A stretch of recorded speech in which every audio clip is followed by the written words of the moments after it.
won't let them go to university. They won't let them incur HECS fees. OK, we've got time for one last question and very short answers from everyone because we're just about out of time. Comes from Oliver Damian. It's for the panel. If you could talk to your 20-year-old self, what advice would you give to yourself? And what advice would you give to the 20-year-olds who are watching right now? I'll start with Rosalie here, your 20-year-old self. You would have just completed the film Jeddah, I suppose. What advice would you give yourself? Don't do it, I imagine. No, I was in the convent by then. Oh, you were in the convent, yeah. One thing I'm stuck on is that film. I know it's a classic. But I had my 21st birthday in the convent. I was a nun. If I was a 20, I've got a 21-year-old trying to access education and starting on a university. And she's sitting right here in the big red coat there. A wonderful young woman. Now, what's Pine going to do? Put a debt right around her neck and say, you will not survive. You're going to go down, what, Betty says? And you're a woman. You don't really need education. Sit down the camp.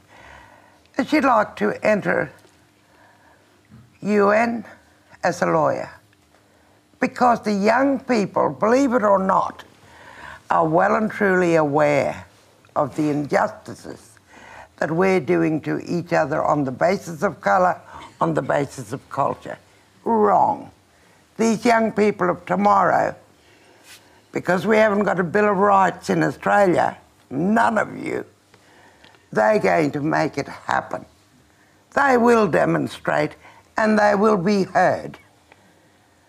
We will be dead and buried, the ones that hold the so-called power. And it's so blind. They don't see the rising of the young people.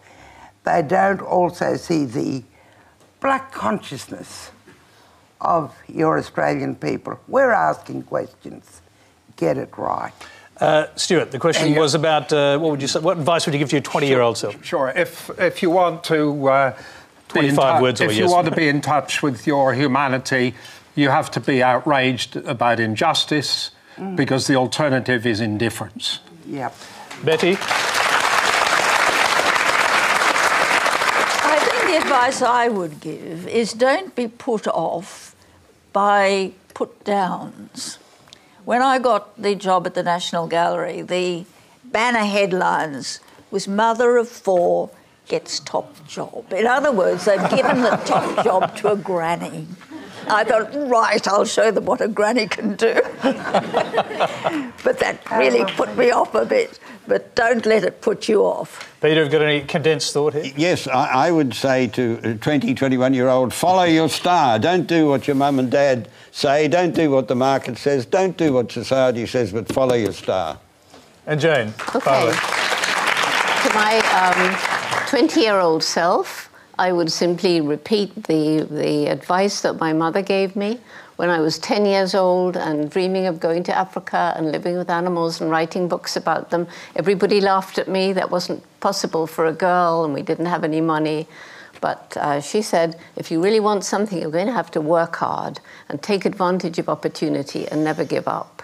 And this is exactly the advice I would give to any 20-year-old now who, and this is what we do all the time. This is the whole message of Roots and Shoots.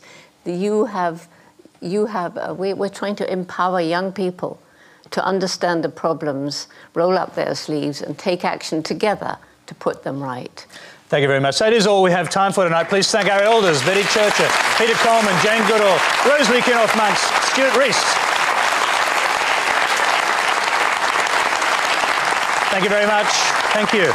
Now, next Monday on Q&A, a panel that includes the Parliamentary Secretary to the Prime Minister, one of the few Jewish MPs, Josh Frydenberg, and alongside him, rising Labor star Ed Husic, the first Muslim elected to the federal parliament. Until next week's Q&A, good night.